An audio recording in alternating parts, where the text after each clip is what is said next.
forefathers weren't the Pilgrims. We didn't land on Plymouth Rock. The rock was landed on us. My grandmother was a full-blooded Iroquois. I know all of that, Mama. Then know this. I am alive because of the blood of a people who never scraped or begged or apologized for what they were. They asked only one thing of this world: to be allowed to be. And I learned through the blood of this people that black isn't beautiful. It isn't ugly. It isn't kinky hair. It isn't straight hair. Black is just black. It broke my heart when you changed your name. I gave you my grandmother's name, a woman who bore 9 children and educated them all. Who held off 6 white men with a shotgun when they tried to drag one of her sons off to jail for not knowing his place. And you had to reach into an African dictionary to find a name that would make you proud. It comes as a great shock, around the age of 5 or 6 or 7, to discover that the flag to which you have pledged allegiance, along with everybody else, has not pledged allegiance to you. It comes as a great shock to discover that Gary Cooper killing off the Indians when you were rooting for Gary Cooper, that the Indians were you. On the other hand, we are the only true inheritors of the place called America. That's right. That's right. It belongs to us. Because we're still outside of it. It belongs to us, and there's nobody can do anything about that. And we will get it. If we continue to move. I think it's a guilt. In ways that one can't quite see yet. We already have it. That's one of the reasons for the panic. We have to effect it. Yes. And we have to know it, and we have to make sure that everybody else... We have to change it. Our destiny is tied up in the destiny of America. Before the Pilgrim Fathers landed at Plymouth, we were here. Before Jefferson etched across the pages of history the majestic words of the Declaration of Independence, we were here. Before the beautiful words of the Star-Spangled Banner were written, we were here. Mr. Muhammad teaches us that Negro is a term that was applied to us during slavery by the slave master. And right today, it's a term that is used only to point out the descendant of slaves. It's never used for black people, period. Africans can come to this country. They aren't called Negroes. And if they are called Negroes, they resent it. So if Negro meant black, as we've been taught, it would be a term that would be applicable to or pliable to everyone. But he says that it is something that means a slave, or something it means something that has been left out of society, politically, economically, educationally, and otherwise. You don't think of it as an anthropological term? Definitely. It's not an anthropological term. It's a slave term. And it was a term that was invented in America and was used by the slave makers, slave traders, and slave masters, and attached to the property or the chattel or merchandise that our people represented in that particular day. And by the way, we're not black. How about that? We're not black. We're Indian. Yeah. We're Native American. Yeah. How many of y'all grandmothers got Indian in your family? Yeah, I'm first. Period. I'm Indian. Wait a second, but what happened to the Indians? We black. Show me black on the planet. Why you stop recording? He knows the fucking shit. Why you sound crazy? Nah, because you think I sound crazy. No, you don't sound legit. I'm still recording. You're talking truth. You're talking truth. We're not black. Race was made up. You're talking truth. Race was made up. Yeah, with the brown on. Show me black on the planet. Show me black. Everybody else, they European, they Australian, they Chinese, they Japanese. Show me black on the planet. We marginalized as entertainers. Crazy because he's black. Nick, what you care about crazy? Hello, everyone. The ending of that is always funny, Scotty. It's crazy because he's black. That's always funny to me. Happy Educational Friday, y'all. I hope you guys are doing well. I hope everything is going okay for you guys. And right out the gate, thank you, William, so much for the super chat. It says, happy Educational Friday. I'm out here delivering this mail, but I'm here. Like the video, love it. And thank you for your service, honey. Yes, deliver that mail, be good at it, look good at it, and yes, be here. Shout out to everybody in the building, y'all. I wanted to come to y'all today a bit different because I know a lot of people I know propaganda makes us think that with the status of black and the status of white, that things are completely opposite than what they really are. One of those things that I saw that I want to talk to y'all about is poor whites.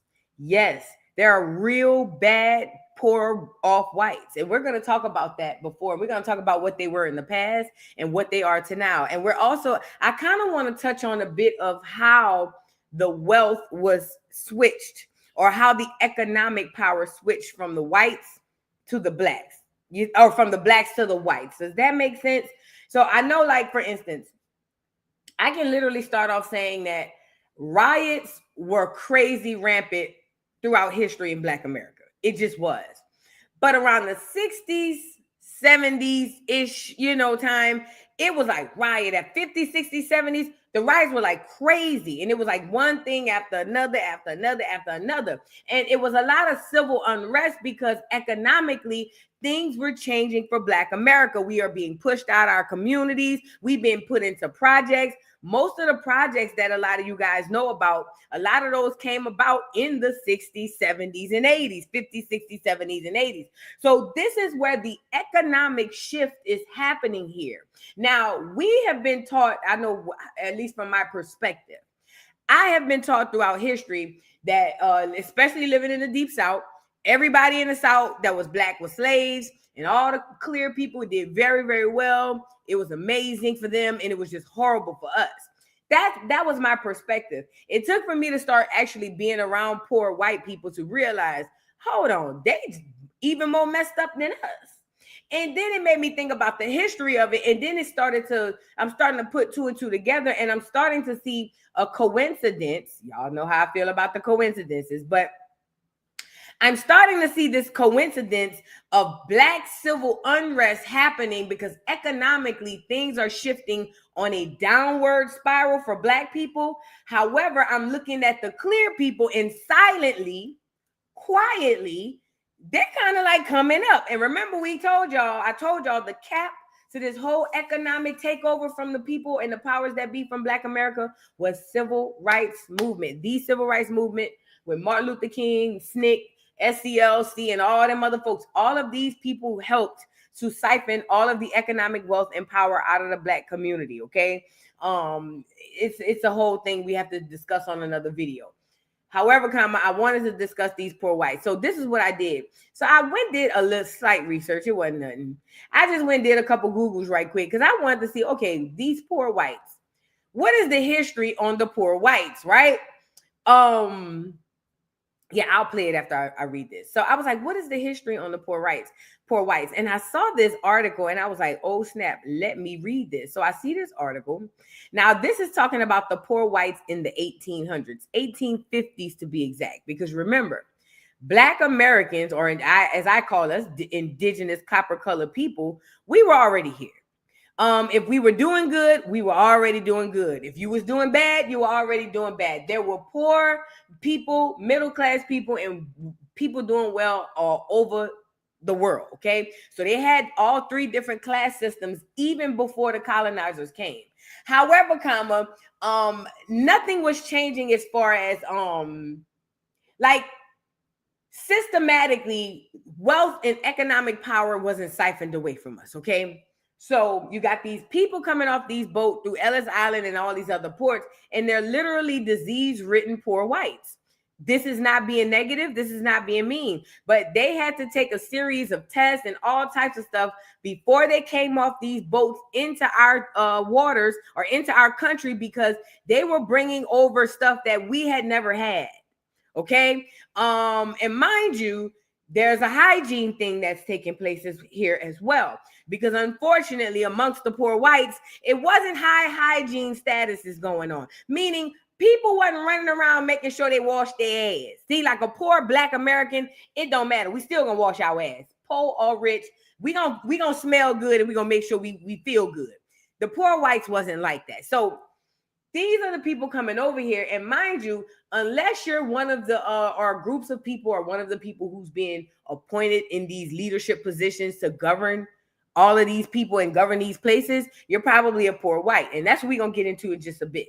But they were doing bad, worse than Black Americans.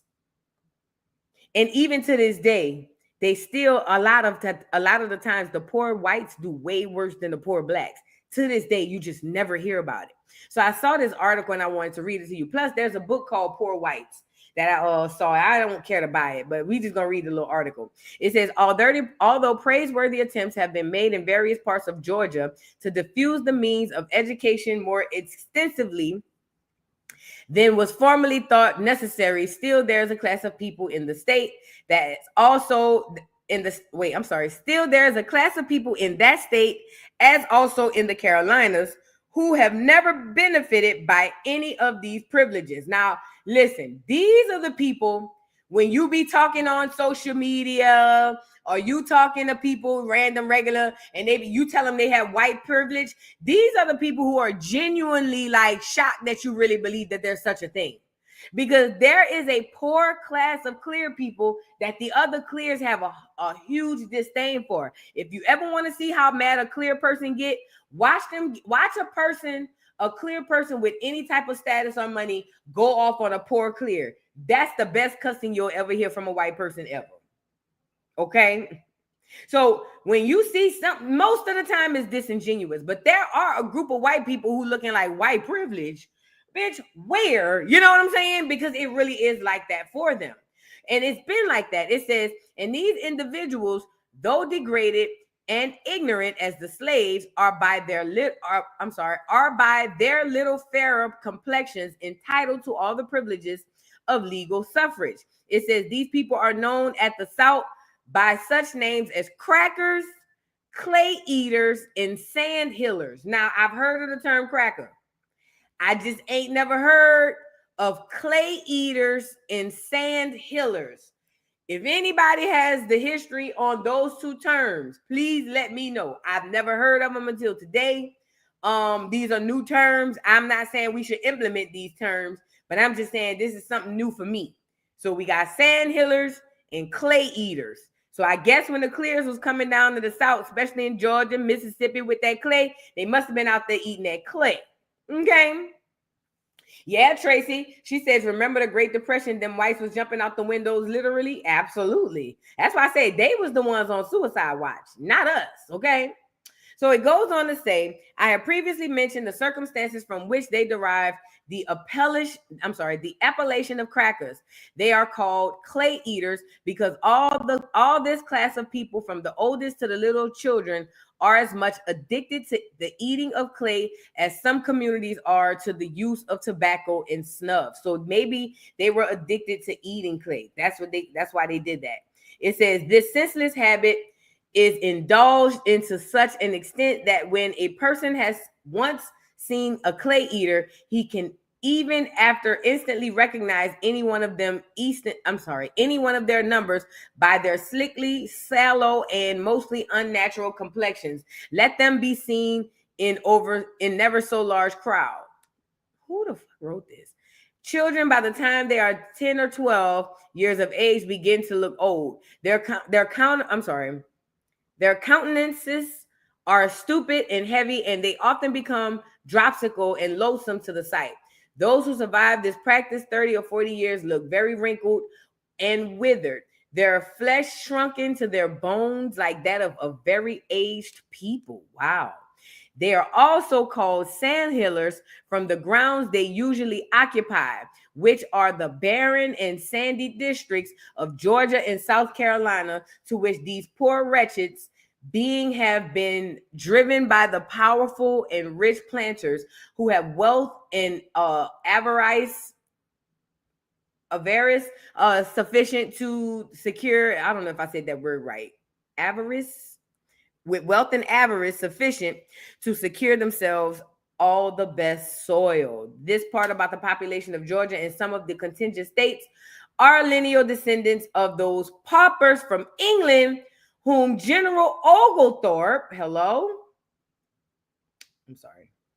General Oglethorpe lineal descendants of those paupers from England whom General Oglethorpe brought to this country and by whom Georgia was first settled.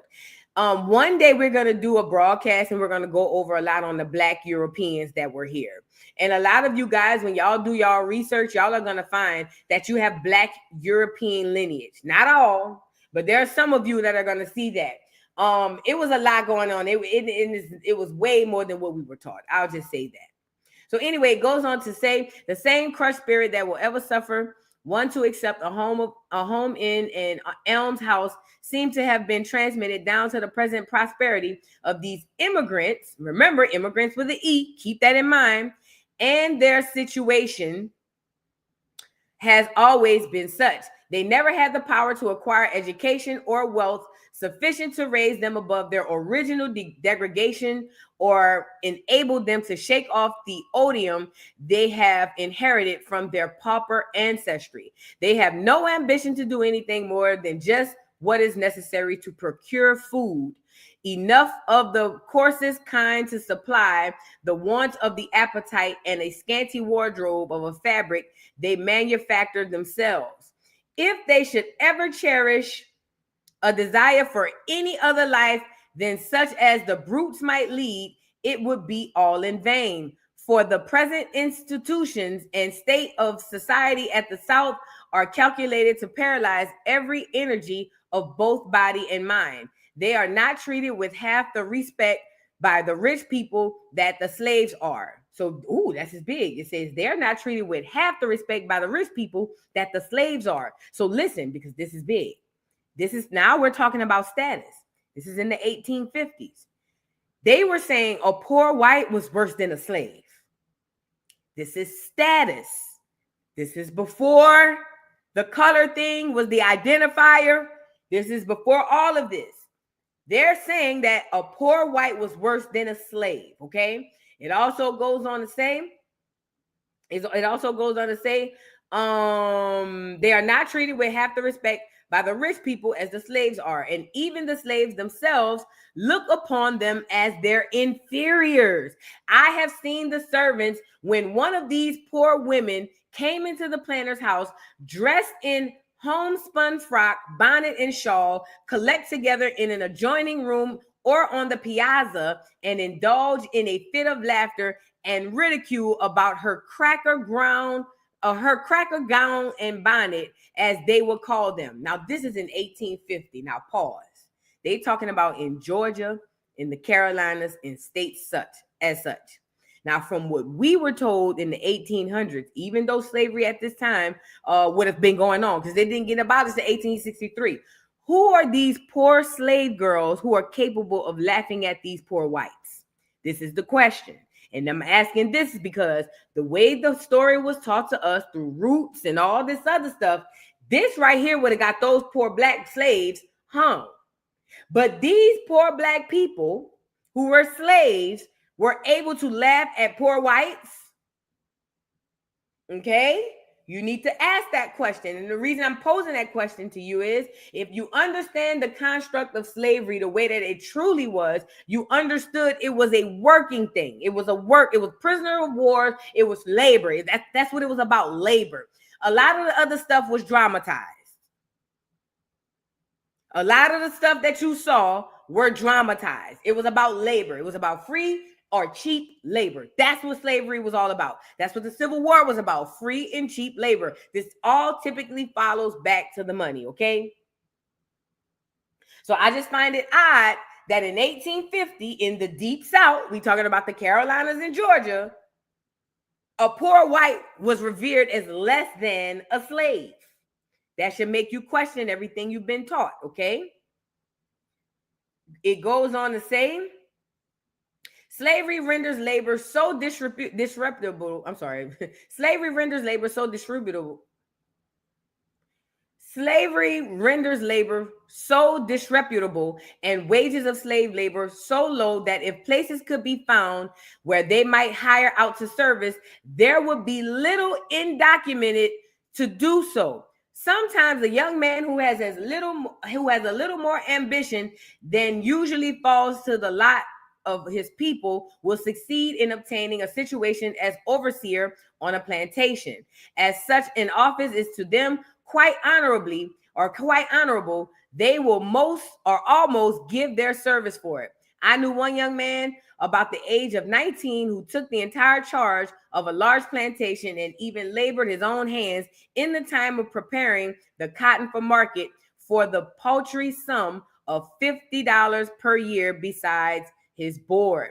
The sandhillers usually cultivate a few acres of the barren land they are allowed to live upon, in the labor of which the females are obliged to take a part as well as the man. So they was making the men and the women work in their own yards. It says, in this way, they raise their corn, vegetables, and cotton sufficient for domestic manufacture and sometimes a small quantity for market. When they do this, they can provide themselves with such luxuries as coffee, tea, sugar, etc. Though besides coffee, they seldom use anything that is not the product of their own industry. So the Clears had their own industry. While I was residing in the interior of Georgia, one of these women sent her little daughter for me on horseback to go and make her a visit. I returned with the child on the beast with her. In the evening, she carried me home in the same way.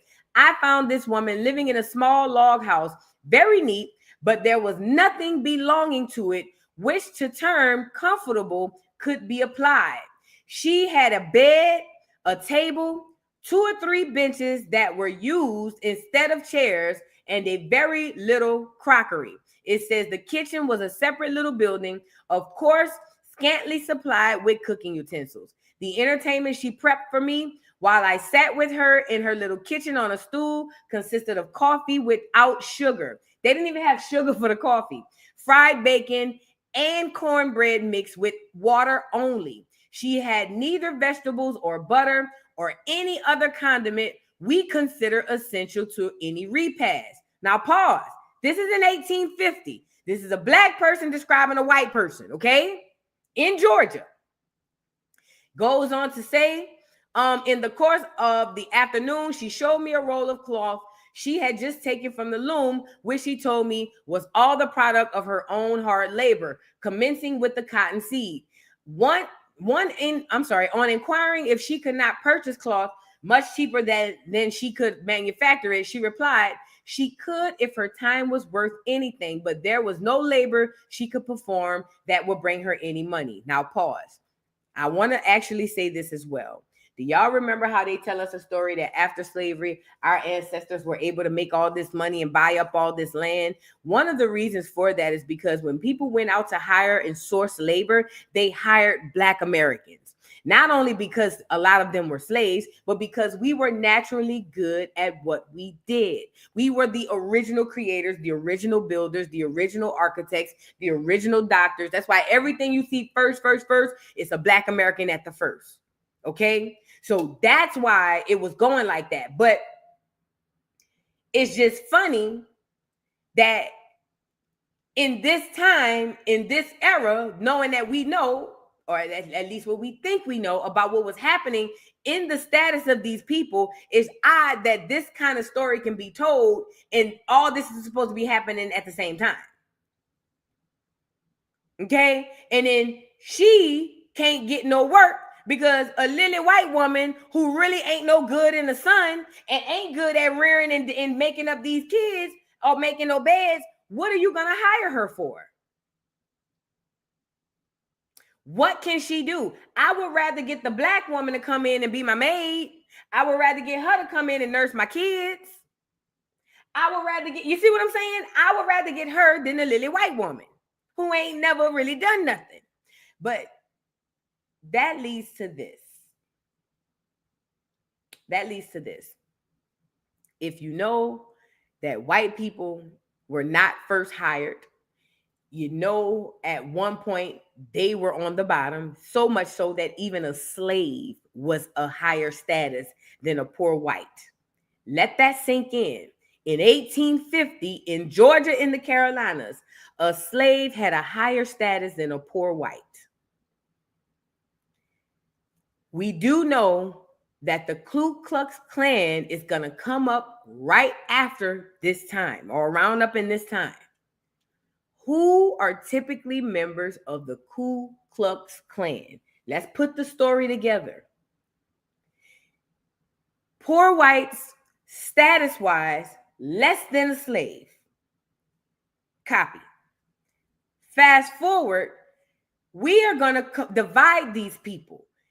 Anytime a black slave can laugh at a poor white in 1850, that's a problem. So this is what we'll do. We'll give them a false sense of status through their skin color and say, you're going to be white, and we're going to allow you to be government agents and create this thing called the Ku Klux Klan. Now, you wonder why these white folks were so horrible and horrific to black people going into Tulsa and Rosewood and New Orleans and Miami and California, because they were poor. They were less than. They were Slavic nothing people.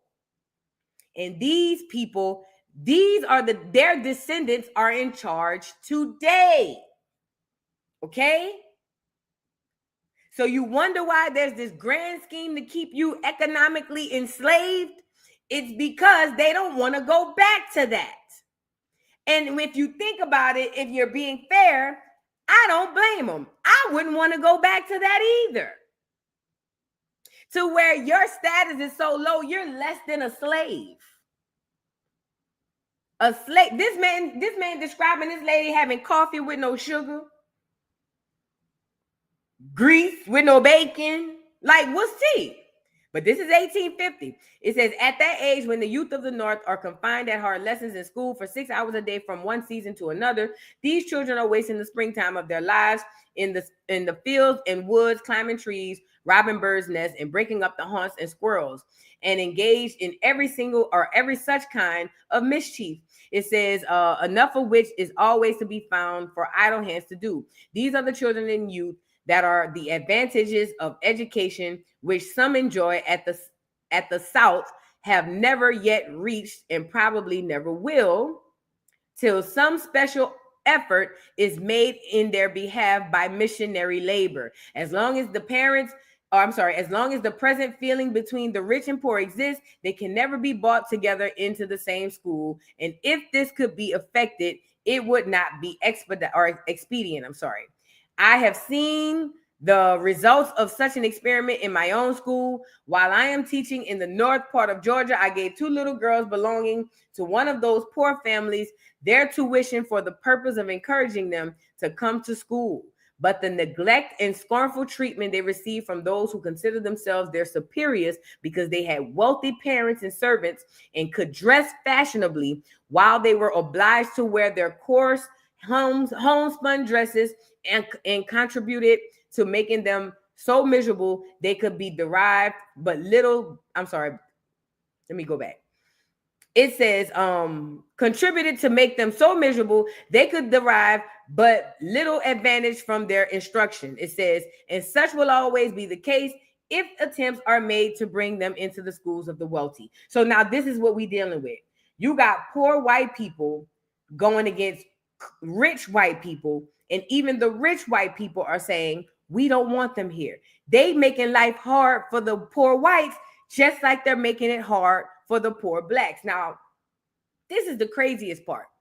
When you peel back the layers of the society, you understand that race is only, I say it all the time, race is a poor man's game. They're only use that to us to keep us divided, because if we all came together, it would basically take over this whole system.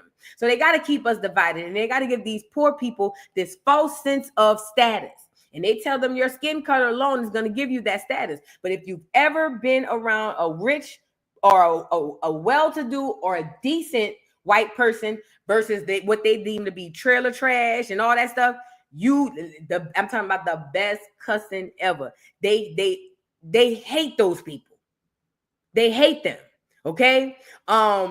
It just is what it is. And this is what politicians, celebrities, all these people use that against us, because they understand that we're emotionally charged and we're ignorant. We don't know. So they're able to tap into these environments and, use us for that. But I wanted to show y'all something else. Because remember, while all this is going on, black people not doing bad. Actually, we all right.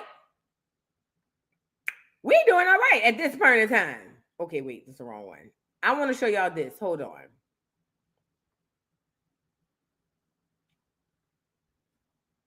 Oh, it's the same one? Is this did I send the same thing twice?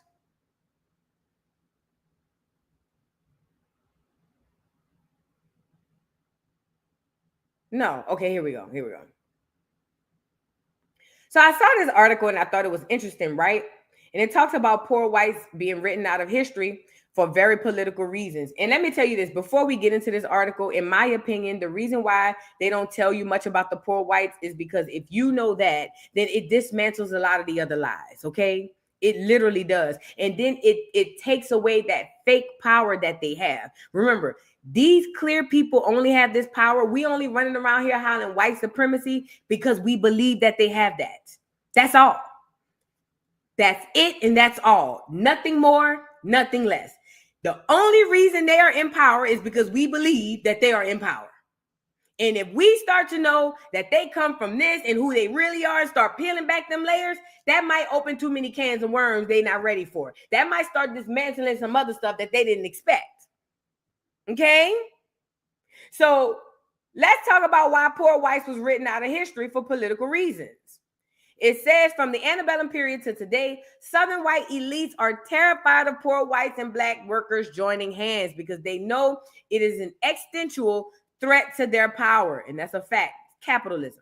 It says, Merritt's book stands in the tradition of W.E.B. Du Bois, Manning Marable, and numerous others who've tied together U.S. history and a keen understanding of political economy.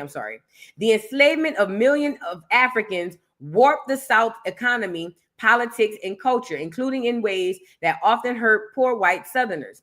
Poor whites were seen as threats to the ruling planter class in the South, and Merritt makes clear that this relationship, heavily influenced by the potential unity between enslaved Africans and poor whites, altered the political economy of the region. The lesson Merritt writes about with masterclass men still hold up today, as left-wing and progressive forces across the South continue to press for a multiracial fight against Martin Luther King Jr., who called the triple evil of white supremacy, capitalism, called them triple evils. He said supremacy, capitalism, and imperialism, okay? Poor and working Southerners, I'm sorry, y'all. It says, early in our introduction, you stated that central goal of masterclass men in situating poor white Southerners into America's broader political economy. Why is this such an important thread in U.S. history? It says, poor and working class whites have almost always been left out of our country's narrative because in many ways, acknowledging their existence is a denial of the American dream, a festering wound in the heart of American exceptionalism. Remember what I just said? Poor whites in the South have been written out of history for a very political reason. The idea of a solid white South wherein all classes of whites vote the same way and have the same interests allows the propagation of the Confederate lost cause narrative, as well as the incorrect but persistent notion that all whites are elevated by racism. Remember, I told you the only thing they gave those poor Slavic people coming off that boat from Ellis Island was a false sense of status. They told them because you're white, you're going to have a status that makes you better than them. But it was not true. They just used them to basically regulate us. Okay? Now they're doing it with foreigners, but that's a whole nother story. It says this historical lie allows the extremely high levels of inequality between whites in the region to be minimalized and generally ignored. It says simultaneously, it psychologically unites white Southerners today over a mythical, romanticized, shared past of a proud Confederate. In reality, class descent among white Southerners has a long and radical history, as does interracial and political cooperation between poor whites and blacks, whether during antebellum times and early Reconstruction or during populism or even during the Civil Rights Movement. There are few people in this country who know about poor white communist factory workers attempting to take over cotton mills in the 1920s and 30s in the Carolinas, or in the name of Southern white activists from the 1950s and 60s. It says this kind of information is written out of history for a very specific political purpose. And I'm telling you now, Yes, it is to keep the white people and the white political power in one. I will agree with that. Obviously, we know that they want all white people to think one way, all black people to think one way, all Hispanic people to think one way, and so on and so forth. That's why then during this last election, you saw so many quote unquote black people getting at black Americans because we all didn't think the same way. That's what the government wants us to do, but that's only one facet of it. The other facet is if they can mentally make us believe that this white skin gives them a higher status, then we got them. Okay? Take the brain. If you enslave the brain, the body will follow. Okay? If you make them believe it, it is so. If you believe you a slave, guess what? You a slave. It's really that simple. If you believe you came from nothing, guess what you're probably going to go to? Nothing. It's all about manifestation, the power of words, and belief. That's what this is all boils down to. Period, point blank. Okay?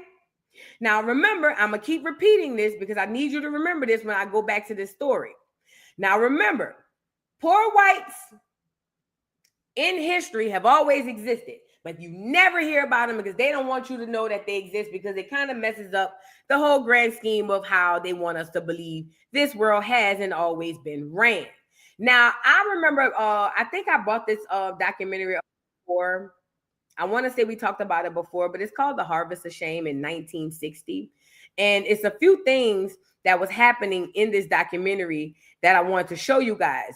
And what I liked about this one specifically was this documentary wasn't just about poor niggas. This was about the economy as a whole. It was about poor people. And it equally showed how the economy was affected by people as a whole. It showed the white people just as down bad as whatever the poor blacks were. Now, in this documentary, also they show that you're going to notice they call these people migrants. You're going to notice they call these people migrants because before, and just like in the past, even during Katrina to this day, I want to say, if you go from one state to another one, you are an immigrant with an E. Don't get me the line. Yeah, immigrant with an E. And they also called you a migrant. This is how they were able to get you to buy into the illegals being quote unquote migrants. So all these people who are looking for work, going from place to place to find work, they're going to refer to them as migrants. But pay attention to how bad off the clears were and how bad off the blacks were. Pay attention. Y'all get the likes up on the video, please. Thank you. 8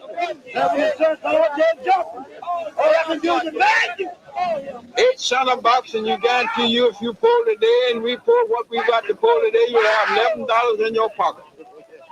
This is not taking place in the Congo. It has nothing to do with Johannesburg or Cape Town.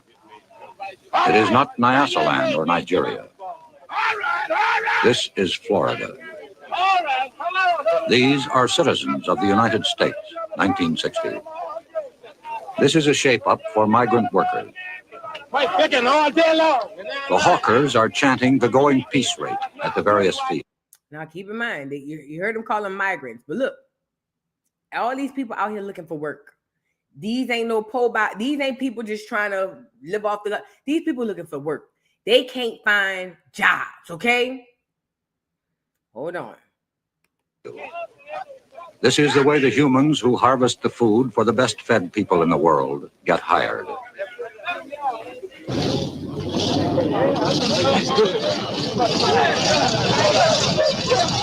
What this look like?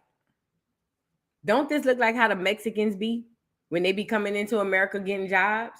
Do you realize that they literally took the Americans out of the field and out of the workforce and replaced them with immigrants and then tricked us into believing that we need them because without them, we're nothing?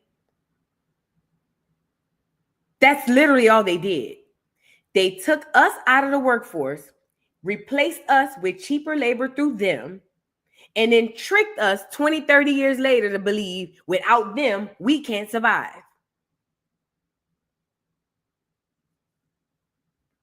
Let that sink in. One farmer looked at this and said, "We used to own our slaves. Now we just rent them." The Secretary of Labor looked at the migrant plight and said, "I think they're the great mass of what I've called the excluded Americans. They are people who cry out, the workers and their children and their wives, who cry out for some assistance, and whose plight is a shame. It's a shame in America." The president of the American Farm Bureau Federation, the largest farmers' organization, says, "I think that most social workers would agree that it's better for a man to be employed, even if his capacity is such as to limit his income. And we take the position that it's far better to have thousands of these folks who are practically unemployable, earning some money, doing some productive work for at least a few days in the year." This is an American story that begins in Florida and ends in New Jersey and New York State with the harvest. It is a 1960 Grapes of Wrath that begins at the Mexican border in California and ends in Oregon and Washington. It is the story of men and women and children who work 136 days of the year and average $900 a year. They travel in buses. They ride trucks. They follow the sun. Well, I don't know. It don't look like we'll ever get ahead. I guess we'll just have to keep going till we can find something better. A minister named Cassidy, who works with them, says, "They are just as bad as a slave. Only on name they are not a slave, but in the way they are treated, they are worse than a slave." Listen, the article I read you in 1850, they told you that a poor white was less than a slave. Did you hear what this man just said? And why do y'all ever notice how they keep comparing slave to worker? They keep saying, oh, like the man said, we used to own our slaves, now we rent them. And then they saying, they less than a slave, because the reason being is because slavery was about labor. That's it. Free, cheap labor. It was like the migrants coming here getting paid a third of what they deserve. It was like that, or free. That's what this was all about. So you're going to keep hearing them say slavery, slavery, slavery. Because the reason it's slavery is because these Fortune 500 million, billion, trillion dollar companies make money hand over fist and pay pennies out. That's crazy capitalism. So it's literally slavery. We're enslaved today. And somebody has making thousands of dollars out of his sweat. Is that a slave or not?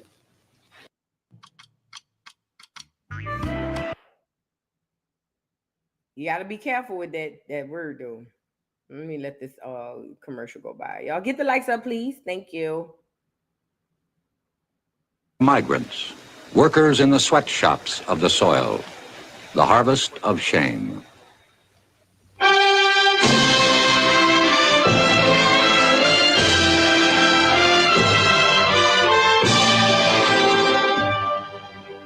Brought to you tonight by Philip Morris Incorporated, makers of Marlboro, filter cigarette with the unfiltered taste. Now, Edward R. Murrow. This is CBS Reports, Harvest of Shame. It has to do with the men, women, and children who harvest the crops in this country of ours, the best fed nation on earth. These are the forgotten people, the underprotected, the undereducated, the underclothed, the underfed. We present this report on Thanksgiving because were it not for the labor of the people you are going to meet, you might not starve, but your table would not be laden with the luxuries that we have all come to regard as essentials. We should like you to meet some of your fellow citizens who harvest the food for the best fed nation on earth. David Lowe talks to Mrs. Doby, 34 years old, mother of 9 children. Mrs. Doby, what things do you pick up north? We pick strawberries and cherries. Who works with you of this family here? Everybody except the baby. Who takes care of them in the field? Well, they just kindly stay along with us or take care of themselves. The one that can't walk usually stays in the baby buggy. What is an average dinner for the family? Well, you mean what do we have in? Yes. I cook a pot of beans and fry some potatoes or some corn or something like that. How many quarts of milk do you buy for the children, Mrs.? Well, we don't have milk except maybe when we draw our paycheck, we have milk about once a week. For all these children, you have milk? The baby has, she is on the bottle, and she uses about 15 cans of milk a week. But the older children have milk about once a week. And you got to keep in mind, this is detrimental for this clear woman, because you got to keep in mind, they used to have issues producing milk. They used to have issues producing milk. That's why back in the day, they used to make us nurse their babies and things of that nature. So she has to, and a lot of them do, they have to depend on the milk, like outsourced. It ain't like back then. See, when we were poor, it was cool. We got a baby. At least we could feed this motherfucker till he about 2. Hey, them nigga might not eat after that. But up until he about 3, we can feed him. He good. We just pull the titty out. Come on, boy. You feel what I'm saying? But they had harsh issues dealing with that. So her needing milk for her babies, that's detrimental to their survival. Okay? Do they like to drink milk, Mrs. Dilton? Yes, they like milk. The only reason I asked that question, I was quite shocked that they had milk only once a week. Just thought they didn't like it, but they like milk, but there's so many, a gallon of milk will make them a glass around, and so we just can't afford it every day. What do you want most for your children, Mrs. Dobie? Well, I'd like for them to have a career, whatever they'd want to be when they got older. Of course, the smaller ones, don't realize yet to know what they'd like. These the clear people running America. You're looking at them. These the clear people who rich and got the money. You see what I'm saying? Some of them, these is them. Come from nothing. You wouldn't be able to tell it if you didn't know it. Come from nothing. To be. But the older girl, she'd like to go to school if she could, because she'll probably be like the boy, have to quit as soon as she's old enough. She really likes to go to school, but she had to miss last week because she had to keep the baby for me to work. Mrs. Dobie, wouldn't you ever care to have a house of your own? I'd like to have a house. If we plan to buy one, if we could ever get enough to pay down on one, we'd buy one. Do you think this will ever happen? Well, it don't seem like it. You heard that? That man asked, you ever think about buying a home? She said, I mean, yeah, but she don't even think it can happen. That's how poor, broke, and destitute these clear people are. Now, let me show you how crazy the internet is and how racist TikTok, Instagram, Twitter, and all that stuff is. There's a clip that I'm going to show you in this very same documentary that you guys have seen go viral all over the place. And you would never know that that clip was inside of this clip where we looked at poor whites. Crazy work. But that's just how racist the internet is. It's always about painting the picture. Nobody wants to talk about the poor clears. Nobody wants to talk about how their descendants are the ones running around here telling us to pick ourselves up by the bootstrap. Remember, Martin said when they came in before the 60s that they was giving them land and land grant colleges and teaching them how to farm, mechanizing their farms and everything. They set them up for success. Okay?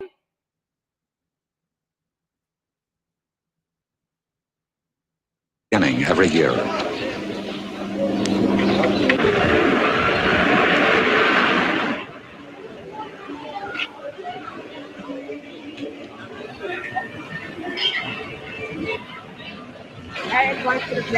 The migrants call it their home, but the circus people call their winter quarters their Sarasota.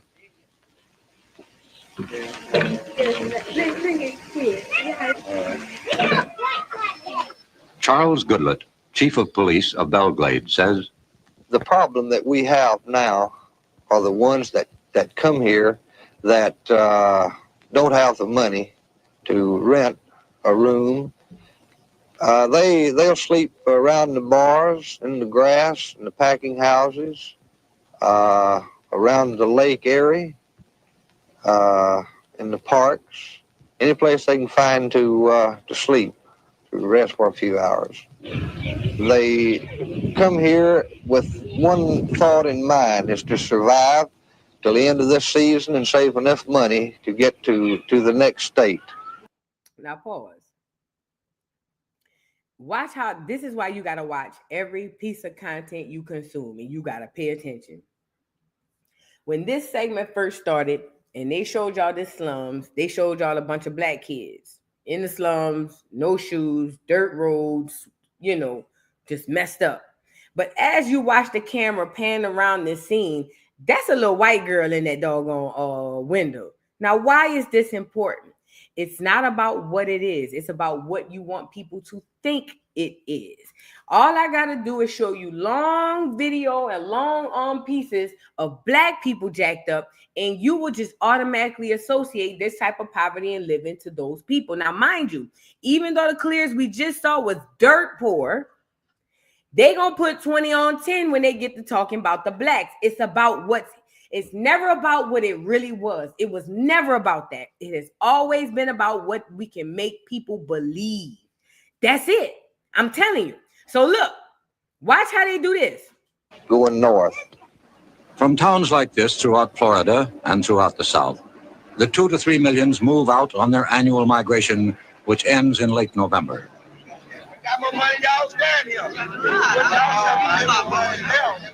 They carry with them whatever little they possess, whatever little they are. At the Okeechobee labor camp, while families were preparing to move north, there was still some work in the bean fields. Children, as usual, were left to fend for themselves. Jerome, how old are you? Now, before we get into this viral clip, so it seems that they were setting up camps during this migration, because this is during the Great Migration. Remember, the Great Migration didn't stop until 1970. So we still full swing in the Great Migration. And it looks like this was a migration of blacks going from one place to another. And they had camps, like concentration camps, you know, like the orange juice. Yeah. Anyway, so it looks like they were creating these camps for these people to make sure that they had somewhere to sleep so they can move them up north. Now, mind you, the Great Migration had multiple value to it, but two of the big main reasons was, number one, work, labor. We needed more blacks up north to come work in these plants and all that stuff. And then two, we also need this to spread these niggas out. Okay? So now this is the viral clip I'm pretty sure most of you guys have seen. And they'll tell you about how black people were so poor, they had nothing, But they're not telling you that this entire documentary isn't about black people being poor. As a matter of fact, it's more poor white people in this documentary than anybody. But this the part you about to see that they're going to make it seem like it's just so horrific. And this is just indicative of how black people in the South were living at this time. And it's just not true. Not all. Check it out. 9. 9. Do you go to school? Yes. Where do you go to school, Jerome? I did it over Okeechobee Elementary School. I see. What is your sister's name? Lois. That's Lois. And what are your other sisters' names? Catherine and Beulah. Catherine and Beulah. What happened to your foot, Jerome? Dig a nail in out there by the wash house. So you drove a nail in out by the wash house. What did your mother do for that? She put some alcohol on it. Where do you sleep, Jerome? In this bed. You have this big bed? Yes. What happened? How did you get that hole in that bed there, Jerome? The rats. The what? Rats. Now, Jerome, you are taking care of Kathy, of Beulah, and Lois. Yes. Now, are you going to give them lunch today? Yes. What are you going to feed them? I don't know. Do you have any food here to give them? Yes. I see. Look at this propaganda. Look at this. They're painting a picture. This is what they're doing. Yeah, we got poor whites, but nothing like these Negroes. Let me show you. So now you got this downtrodden kid who's got a nail driven in his foot, at home alone, taking care of his siblings. And they asking him what he gonna feed his kids. He's saying, his siblings. He's saying he don't know. They are painting the picture that Black people are just downtrodden, horrible, disgusting, nothing, poor people. But it's about making you start to believe that, so it is so. Okay. This whole thing right here is propaganda. What time does your mother come home? I don't know. The following day, Aline King, the mother of Jerome, Kathy, Lois, and Beulah, again was picking beans. Aileen King, I saw your children yesterday at the Okeechobee camp. Why didn't you put them in the nursery? I don't make enough to pay for it. How much does it cost to put them in? 85 cents. 85 cents. That's right. Aileen, what time did you come out the field this morning? 6 o'clock. What time would you get home? About 3:30, 4 o'clock. 6 this morning to 4 o'clock this afternoon. That's right.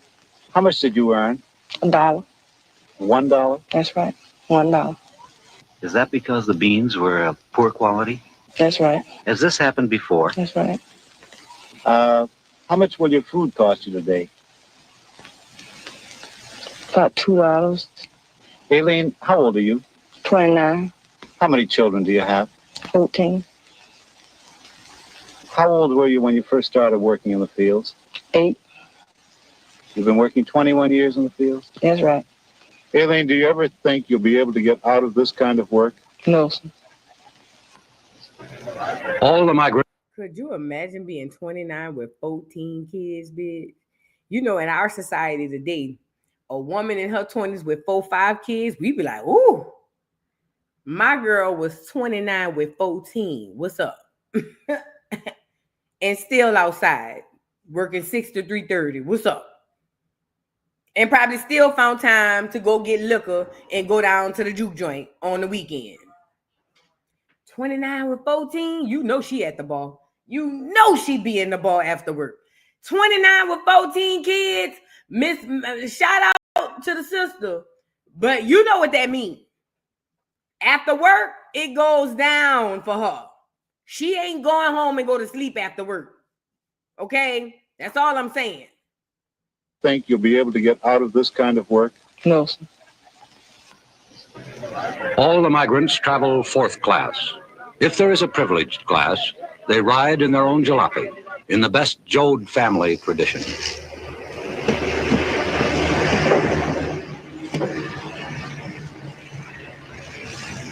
The long journey begins. Mind you, they're calling these people migrants, okay? Through Atlanta, Nashville, Indianapolis, en route to the fields and orchards of America. Lowe has been following the migrants for the past 9 months. Some are freewheelers who travel as a family unit. He met the Parsons family as they were about to leave Belgrade tomatoes for Indiana strawberries. Mr. Parsons, do you think the farmers you work for care about your problems? No, sir. They're not in particular worried about you. They just want their stuff out and you get away as quick as possible. Would you say that you're welcomed when you're needed? Well, that is the only time that you are welcome, is when they are needing you. They're friendly and everything, but once they're done with you, well, they'd rather for you to move. Did they ever ask you to leave their places? Oh, yeah. They tell you if you finishing up like tomorrow, well, they had rather for you to be out and gone in about 3 days, and that way it'll cut down on their electric bills and all of the other stuff. What do you want most in this world for you and your family? I'd like for my family to be well, stay together as much as possible. I'd like to be on a farm somewhere out away from so many people, to where they could attend one church and be interested mostly in one school. And that way I believe they'd all be better satisfied. Mr. Parsons, do you think this will ever happen? Not the rate that I'm going now, no. Now, do y'all see the difference in that interview versus the one what they did with the Black family? They went into that lady's house while she was at work, interviewed her kids, had him sitting on the bed with a rat hole in it and all that stuff. And then they have these white people all pristine, all cleaned up, clean cut, sitting there talking about how they just struggling. It's about what you can make people believe and what it looks like. I'm telling you. I want to scroll past really quickly. Oh, no, hold on. I think I got some more. Most of them ride 1,500 to 2,000 miles to work in vehicles owned by crew leaders who recruit the workers for the migration north.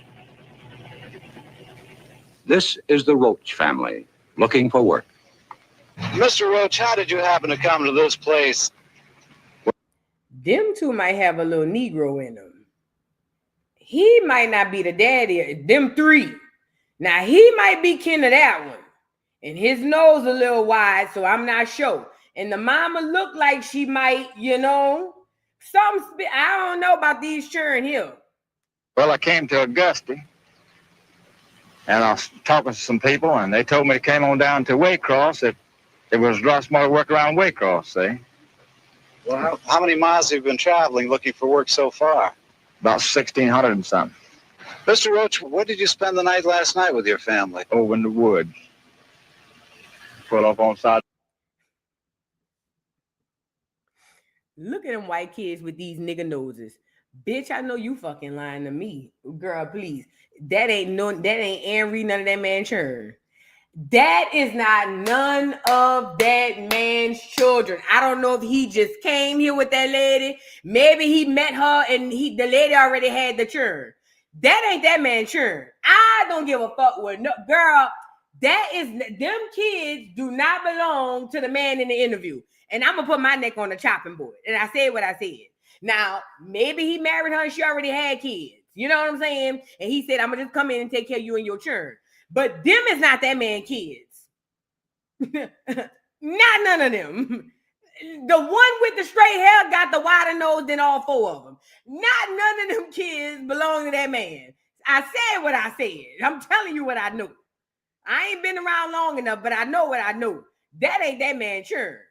Look at this one. This one looked like he almost caramel complected. Girl, please. I know I saw the smirk on the lady's face. I know what I'm looking at here. Road, a little dirt road that's left aside in the woods outside the car. May I ask you, sir, what did you have for dinner and your family last night? Yeah, that ain't that man churn. Look at that man. That is not that man kids. Girl, listen, and I know white people also, at one point, they all used to look alike. That ain't that man churn. I don't care what nobody see. Well, we had bologna sausage and loaf bread. That isn't very good food for a growing family, is it? Well, we made on it. How much money do you have in the world right at this moment? I only have about $1.45. Well, what do you intend to do about food for your family today?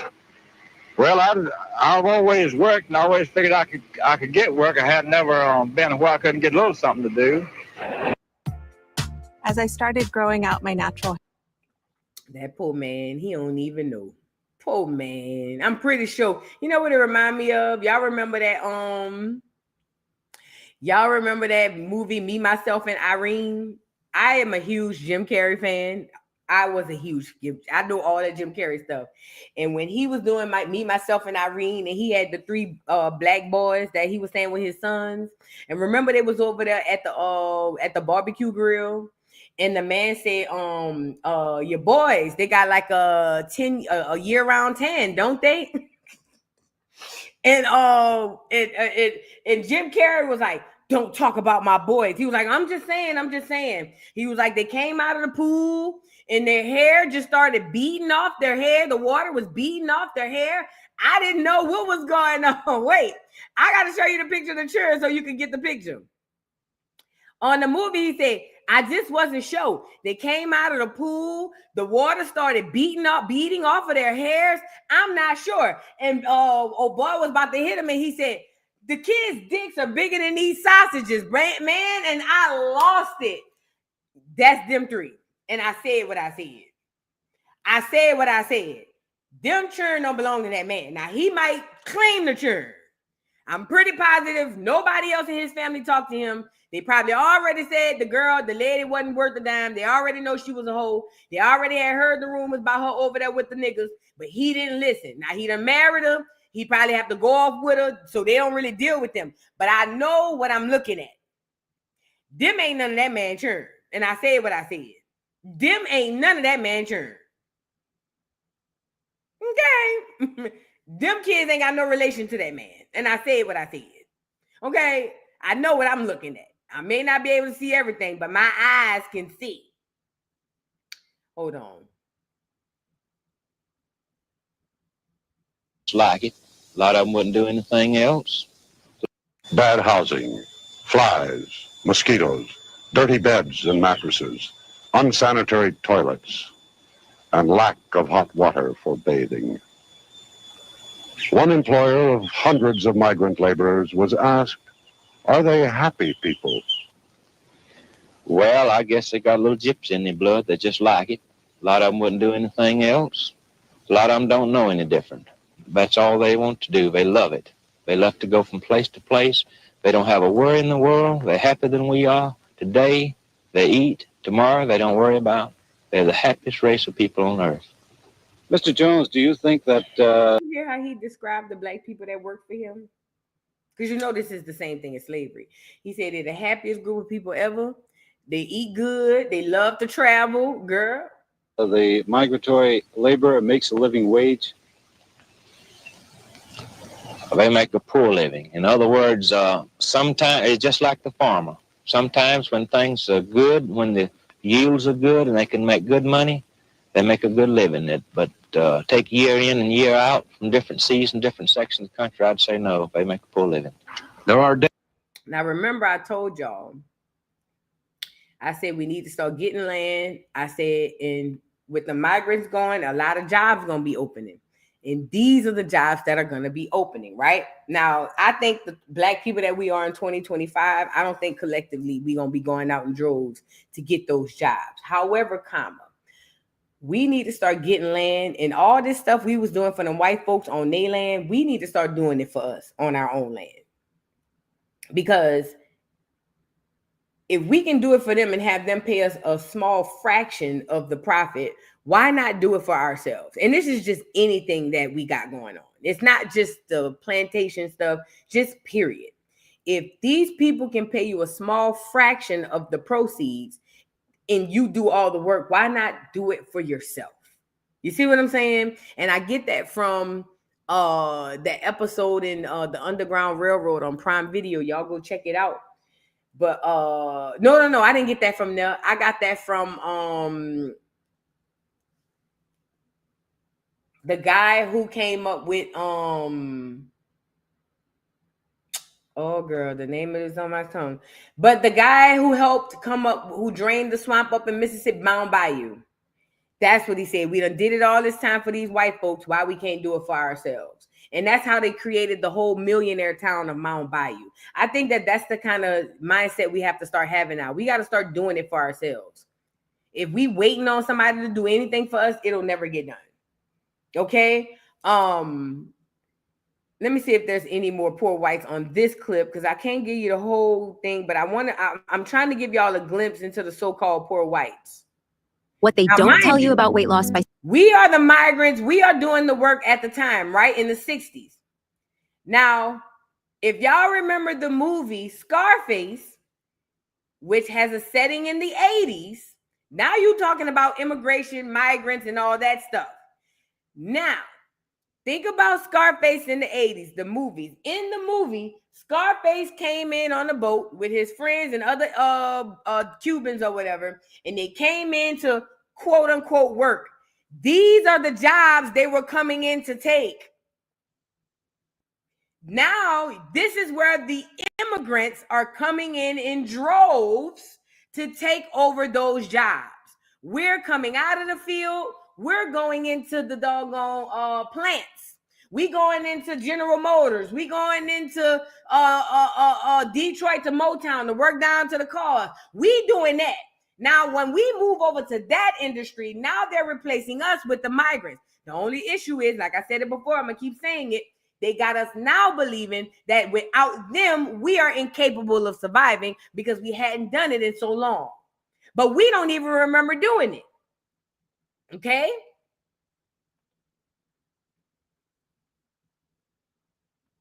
Is the constant flow of foreign workers into the available pool of domestic workers. Hold on. Hundreds of thousands of Mexican braceros. For the safe transportation of migrants within their borders. The state of North Carolina is not one of the 6. Hold on. 9 miles from Fayetteville, North Carolina. 21 migrants were killed, 17 males, 3 females, and the baby boy. The police report stated one of the causes of the high loss of life was the packaging of the occupants of the truck.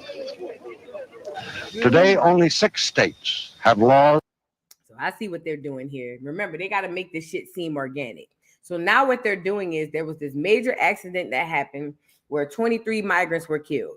So now what they're going to do is use that to say why they're bringing in the immigrants from over another country. So they're going to say, well, y'all were packing yourselves up in these cars. It's not safe. So for your safety, we're not going to hire you to do the job no more. We're just going to pay these illegal immigrants. But the problem is they were making money hand over fist. This is now, they were already in slavery when they had the blacks and the whites doing it.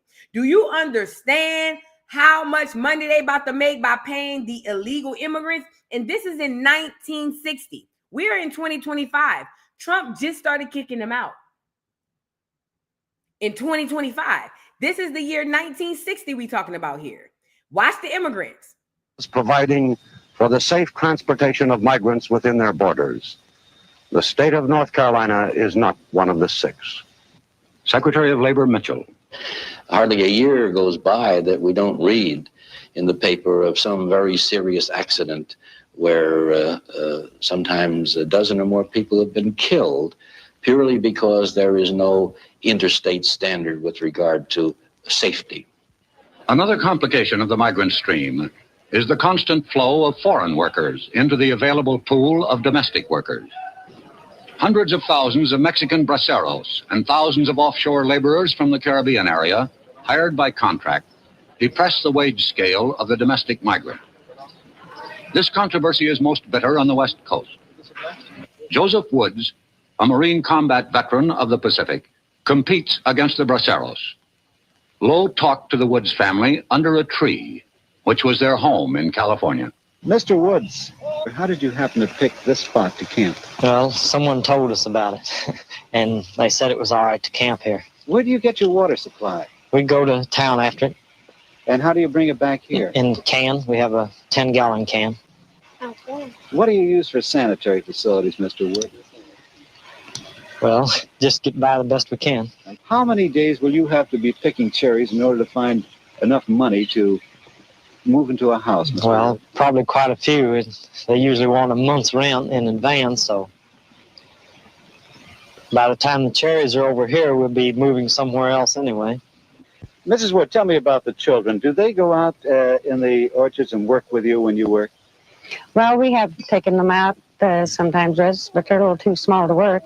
Who takes care of them here? My father stays here and takes care of them usually. Do you think that you'll ever make enough money picking fruit, Mr. Woods, in order to get settled down in one place and have a home of your own? I don't think so. Throughout the United States, there are others, like the Woods family, who are not able to enjoy the luxury of living in a labor camp. In New Jersey, a few miles from Princeton, is this labor camp. There are 2 water taps and 2 outhouses. Because this ain't about poor blacks. We on poor whites. We gonna come back to the poor blacks. Because the purpose of this is to talk about the poor whites and what was happening in society during this time. Now, you got to keep in mind, we were told, or at least I know from my recollection, it was all about black people in the South being poor, being slaves, and white people in the North being rich and having all the money. Okay. Okay, hold on. We got whites at the town hall meeting. Now remember, civil unrest happens to any group of people who don't feel feel appreciated. Hold on. Damn commercial. And they're making a greater effort now to organize than they ever have in the past. the soil has produced no Samuel Gompers or John L. Lewis.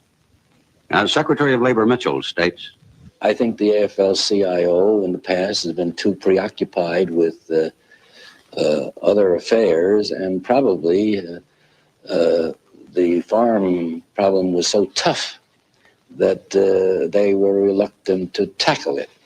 I think their attitude and policy has changed, and they're making a greater effort now to organize than they ever have in the past. Farm labor, however, is excluded from all federal legislation designed to protect the rights of those engaged in interstate commerce to organize and bargain collectively. In 1959, the AFL-CIO set aside $100,000 in an effort to organize the fruit pickers of California. One of the large growers in California was asked what he thought of this effort to organize the fruit pickers. I think their very lack of progress and their very lack of success in signing up members has shown that the industrial type of union which they represent has no place or application to agriculture. Can I say this? When we talk about reparations for slavery, do you guys know that you can get reparations from this slavery right here? Of California. One of the This is the same slavery they told you about in the history book. Slavery simply means high labor, not compensated at its work. That is work. That's all it means. If you know that your folks worked on one of these clear people's plantation, you know how they was up here hollering about, oh, they love it, they love to travel and whoop-de-whoop. You can go after these families and these people who probably are now corporations and get your reparations. It will be documented that said family member worked for this person from this time to that time, and they did this amount of work, or at least they weren't compensated correctly. These are all ways we can deal with reparations, because this is how the American government became so powerful. It was the cheap and free labor. That's it. Talk about reparations. You don't have to go back to the 17 and 1800s. You can go back to the 1960s. large growers in California was asked what he thought of this effort to organize the fruit. We already saw that. Hold on. Let me get to them with this town hall meeting. Pickers. I think their very lack of progress and their very lack of success in signing up members has shown that the industrial type of union which they represent has no place or application to agriculture. Charles Schumann, president of the American Farm Bureau Federation, was asked how his organization felt about unions.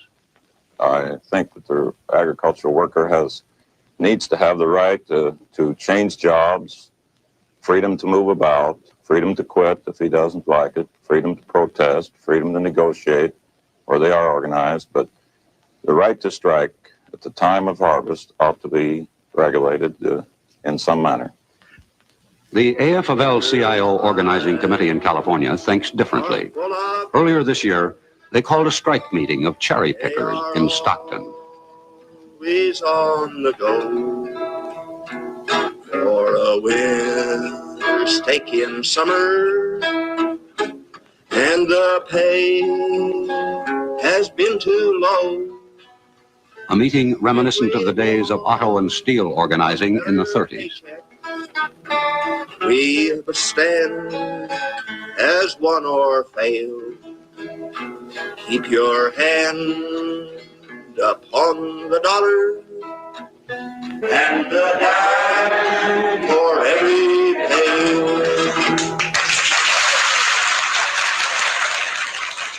Louis Craner, an official of the organizing committee. Your negotiating committee met with cherry industry representatives for the first time in the history of agriculture. They set a minimum of 110 per 16-quart bucket for good and average picking. Now, some contractors and growers will try to beat down that minimum price. They'll say that they can't afford to pay 110 a bucket for the big crop, that they're squeezed, that the Chrysler Imperial needs fixing, or Junior's Thunderbird is on the blink.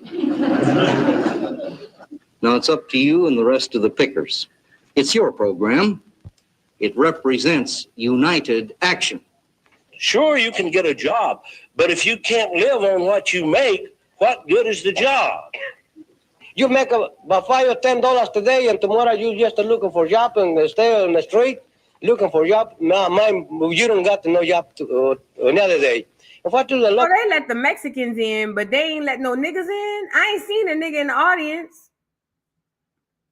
People what's to do? We live anywhere, in a tent, under a shade tree, under a river bridge.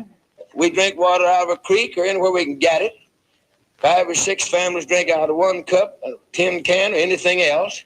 We're to blame. We tolerate that stuff.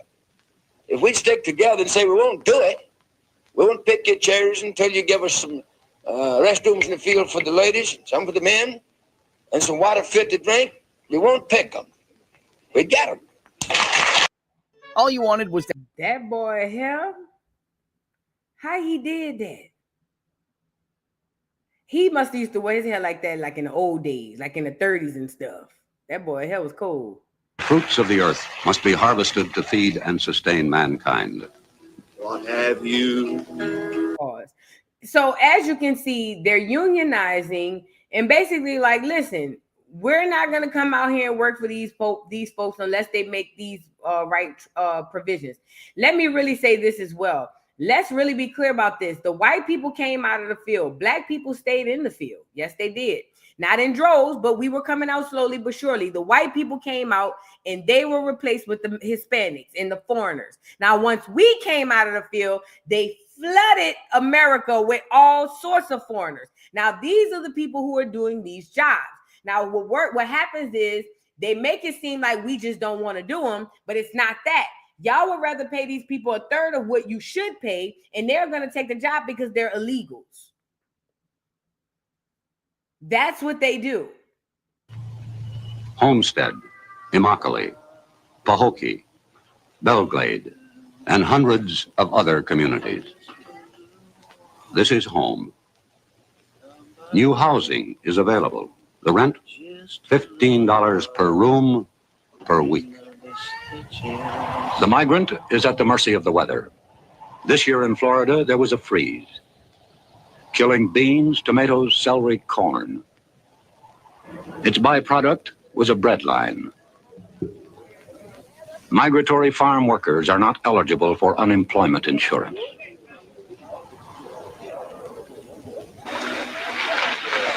This happened in the United States in 1960.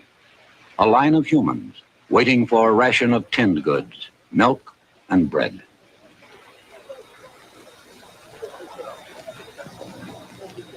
The Secretary of Labor says, for the rest of my life, in or out of office, I propose to do something for them. Can I say that this is one of the first documentaries I've seen where blacks and white were equally oppressed? This is one of the very first documentaries I've seen where black and white people are in one frame equally fucked up. Everything else is always so one-sided. But in this frame, if you look down the line of those people, you see black people, you see white people, you see Hispanics, you see any and everybody in between. Because at the end of the day, it's about status. Race is a poor man's game. It's about status. Your status determines who and what you are, okay? In this society, at least. A hardened newspaper man says, for the rest of my life, I will do what little I can to help.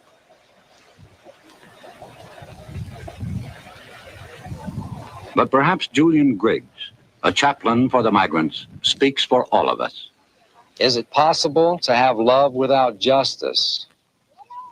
Is it possible that we think too much in terms of charity, in terms of Thanksgiving Day baskets, in terms of Christmas baskets, and not in terms enough of eliminating poverty?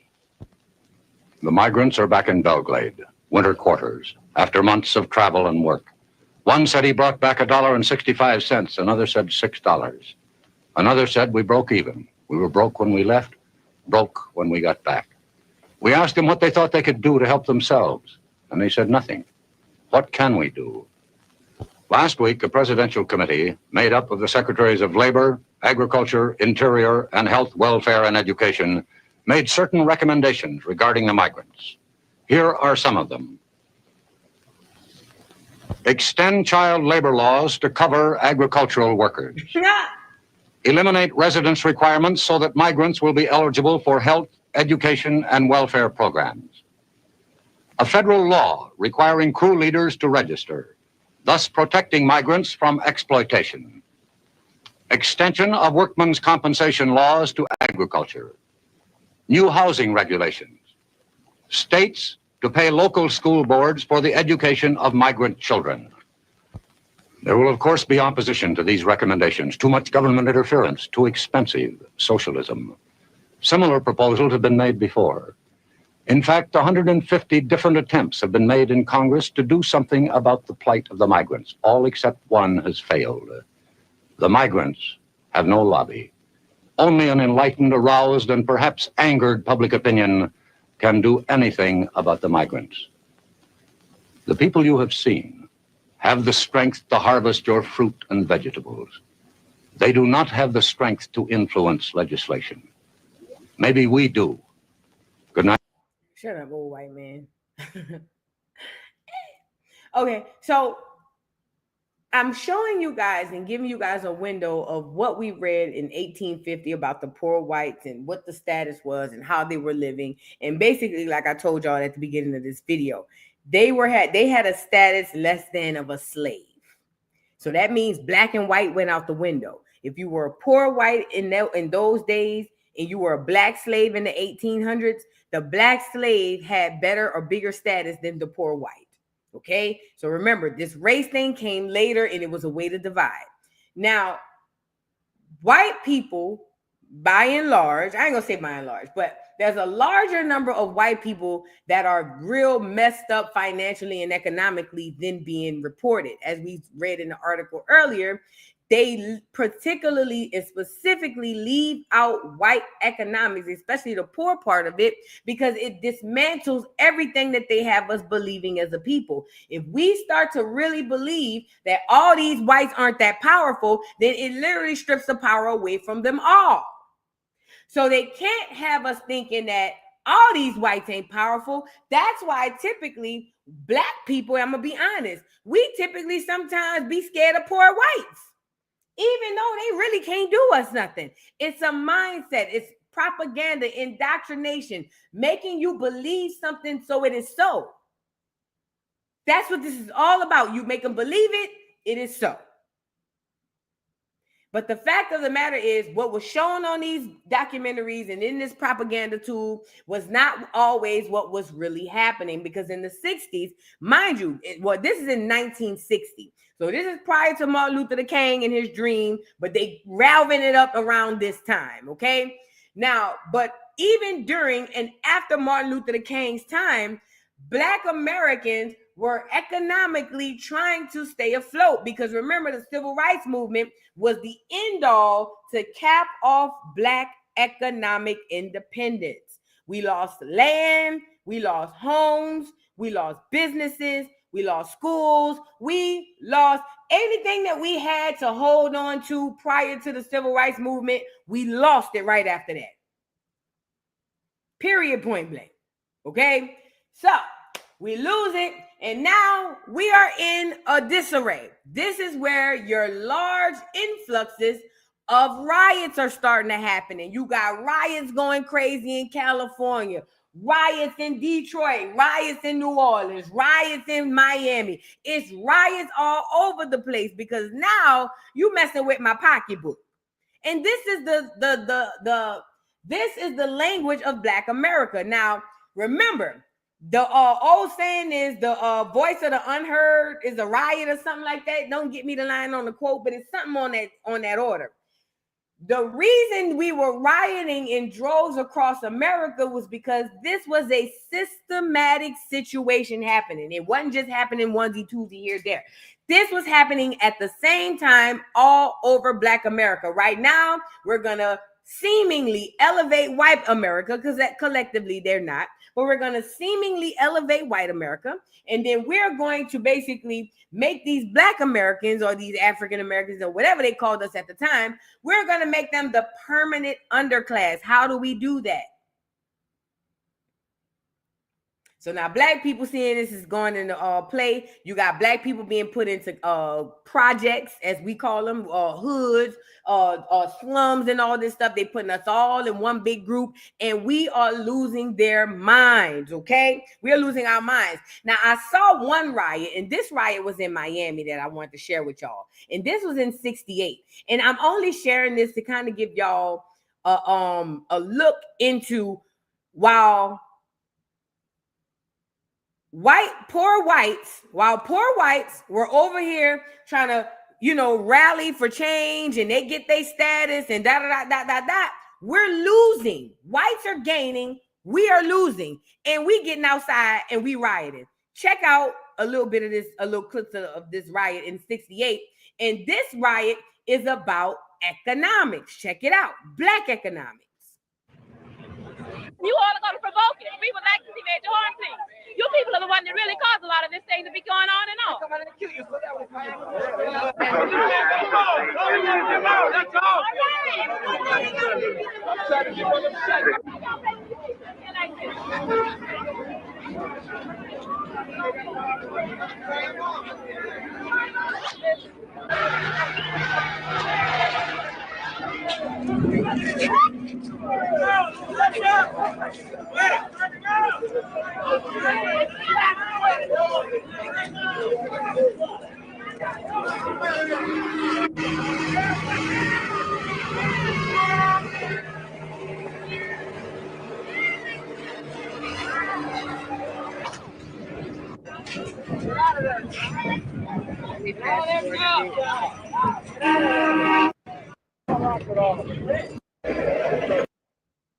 There's been this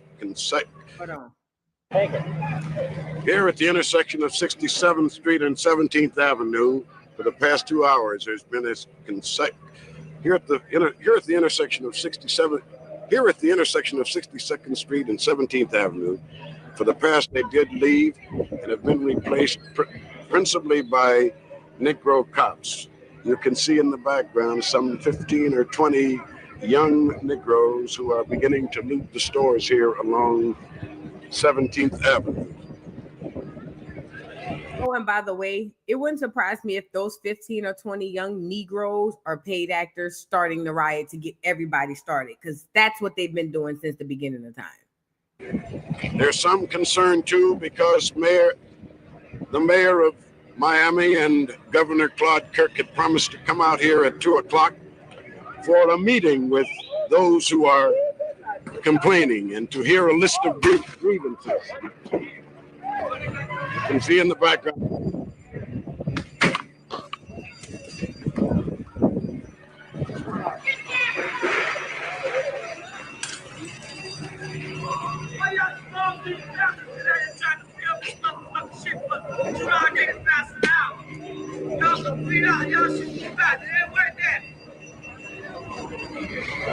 I heard that, man. I think he was talking about a job. What he said? He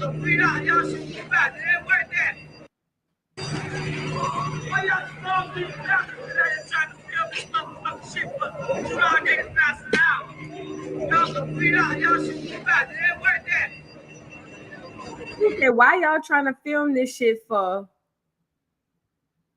$2.85 an hour? Brother on the run. Let me fast forward because I don't know how that music gonna go. I wanted to get to the part where they doing the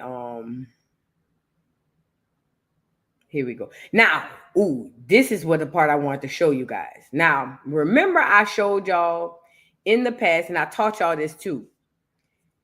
Whenever Black Americans across America, especially in the South, were having any type of issues, any riots or anything else, there was a group that the government created to go in and specifically put out those fires. This group was created specifically for that.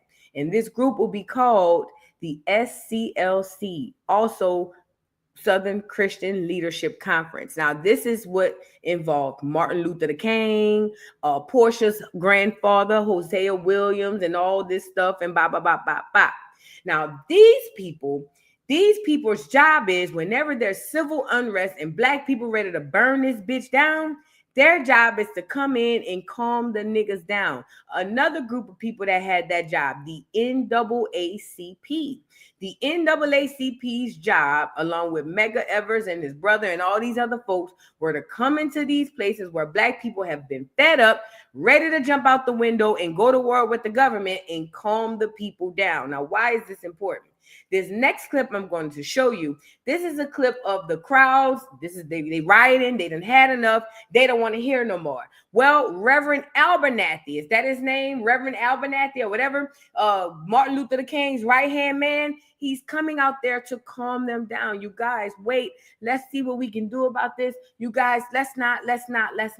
This is what their jobs were. They were paid. It's documented by the government, the federal government. They got an annual salary to do this. They were paid to do this. This is not a conspiracy theorist, okay? This is not a conspiracy theory. This is real history. Now, check out them coming in to calm the niggas down. Look.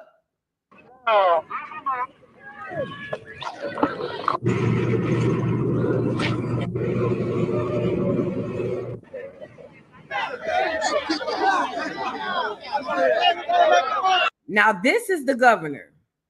The people want to speak to the governor, and they trying to make their demands. It's kind of like that other riot we saw in Mississippi when they were doing the Voting Rights Act. The people wanted to see the governor. They wanted to make their demands. They got the governor out there. He's there to answer questions. That's Governor Clark Kirk standing with Reverend Abernathy and Bernard Lee. Cut it out. Cut it out. You want to go up there to hear it? Huh? Take the mic up. Yeah.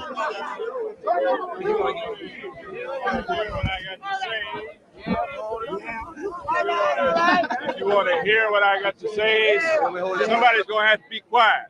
Now, so far, I've been mighty quiet. And I've been listening now. All right. Now, I'm not going to talk.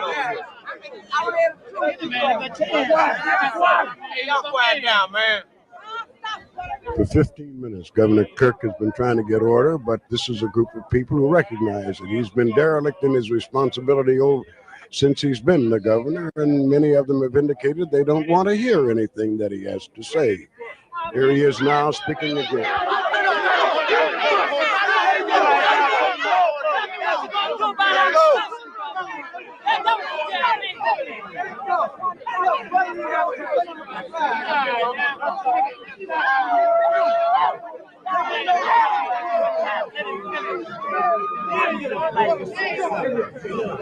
If you don't like it, then you say straight. Speak up, Governor. Everybody don't need no book. Keep it in your head.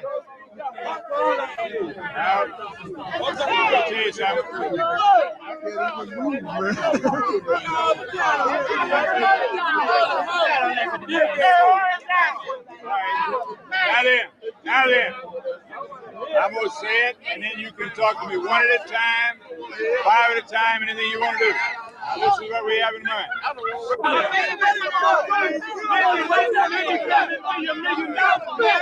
I say another thing I notice about these documentaries on YouTube, they be cutting so much. The editing be so bad. They be cutting like a dog. And I'm wondering what they be cutting from these docs.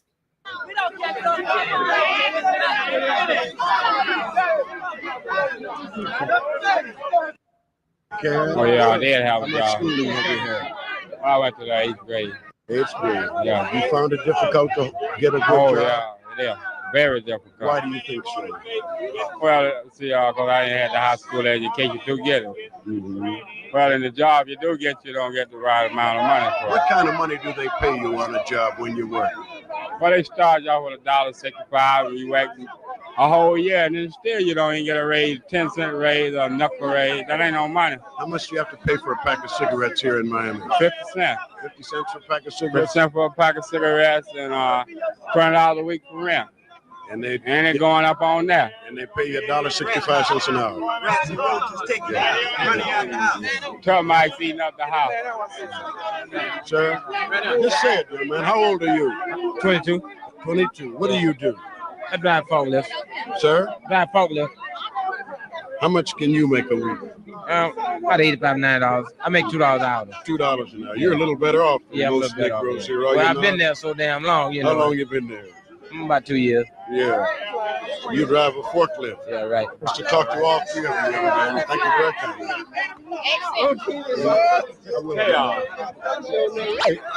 How old are you, young man?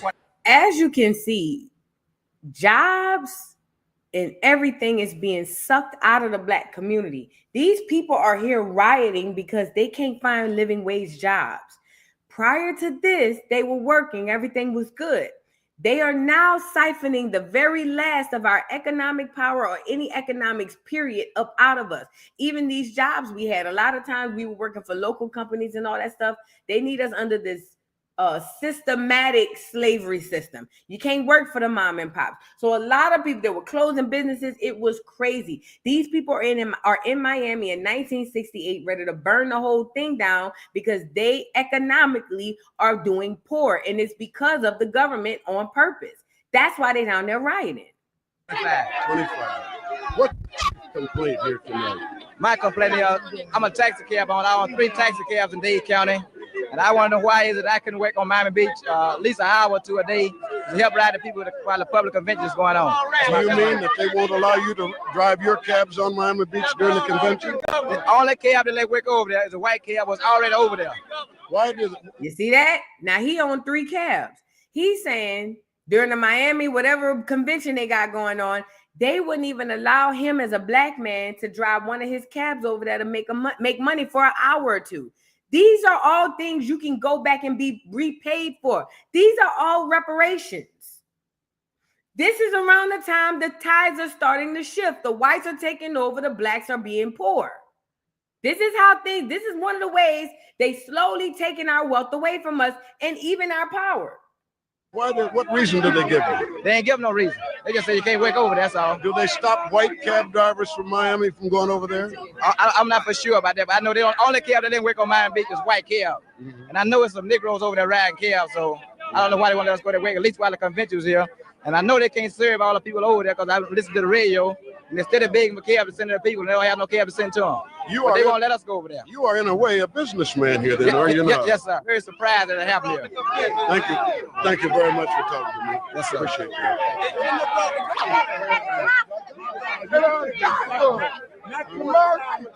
Oh, he's the mayor here? Yeah, just our mayor.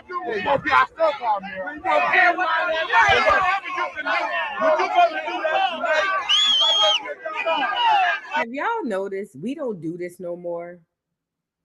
We don't hold none of our government officials accountable, except when we fake mad during the 4 years of presidency. We don't hold none of our government officials accountable. Back then, you had to come see us. You had to come out and you had to come sit down and talk to us and tell us what the hell going on. We don't do that no more.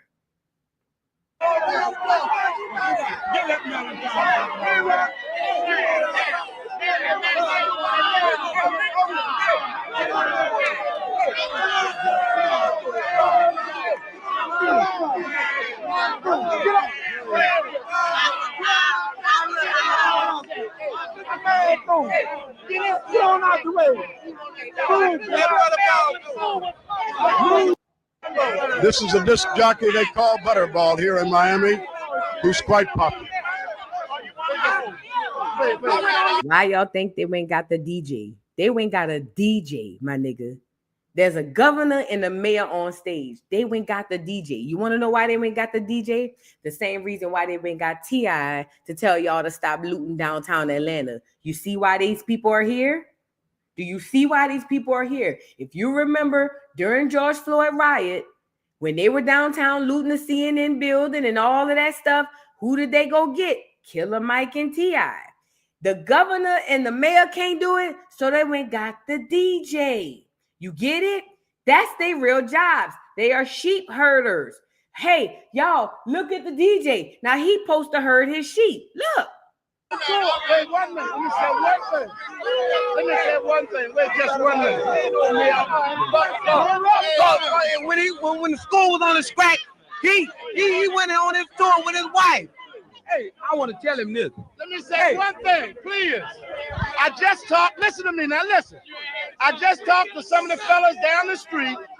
Listen to me at Bernard Dyer's, the youth center. They want the mayor Chuck Hall and the governor and Reverend Abernathy come down. They got a list of grievances they want answered. That's all they. Wait a minute. All right. Can I say this too? That was a tactic of the NAACP and the SCLC. They always come down in the middle of civil unrest where the people ready to turn it up, and they say, wait, chill. I talk to them. They say, just get a list, put it together. We gonna go sit down with them, and we gonna come back. None of that is true. They're only trying to buy time. That's it. That's the job of the SCLC, SNCC. Well, I can't say SNCC, but NAACP. It was to keep niggas on ice, to get the National Guard in, to make sure these niggas don't get too crazy. So we got to stall them.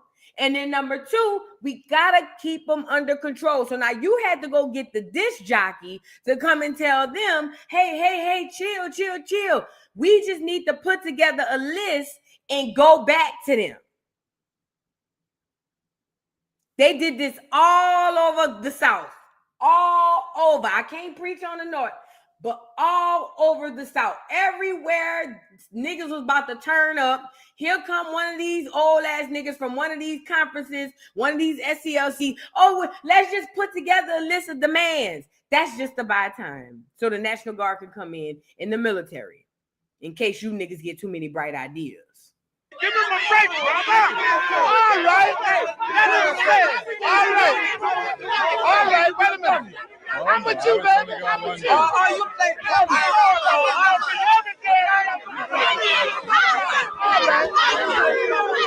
all right, listen. Everything you can't be a government. Listen to me. Why can't you be a government? Listen to me. We want to like all that you taking all our money. Who the brother? You come out right? All right. So y'all kind of get the picture. During the 60s and during that era of time, Black people started rioting more. It wasn't just about wrongful police arrests and all that stuff. That's just what they give you. We were losing our minds because, just like Martin said, the dream deferred. He walked us into the burning bush. That's literally what the realization amongst Black America, especially in the South, at the time was. Oh shit, we fucked up. Let me see what they're saying. Butterball, did you expect this sort of thing to take place? Yes, man. We've been expecting it because the Negroes in Miami. That's the DJ. That's the sheep herder. They call the celebrity. That's the DJ Butterball. Whoever from Miami might know who this is. We've been expecting it because the Negroes in Miami are living in a slum area 5 miles across the track where there's millions of dollars. And all the people up from other countries come in and get all the best jobs. The Negroes over here living in slums and concrete slums. They don't have food to eat. They're working for nothing. Now, Miami Beach got all the millions over there at the convention this year. You see how they switched that economic power? You heard what that man said? The Negroes live 5 miles across town and they poor. Meanwhile, all the foreigners come in and they live well. I'm going to let them play. Listen, this is how they slowly extract the economic power and wealth from Black Americans. They are pulling in a whole bunch of new people, a bunch of foreigners, and giving them the leg up and then tearing you down in the process. Look. I'm going to talk to Butterball, one of the popular disc jockeys here in Miami. Butterball, did you expect this sort of thing to take place? Yes, man. We've been expecting it because the Negroes in Miami are living in a slum area 5 miles across the track where there's millions of dollars. And all the people up from other countries come in and get all the best jobs.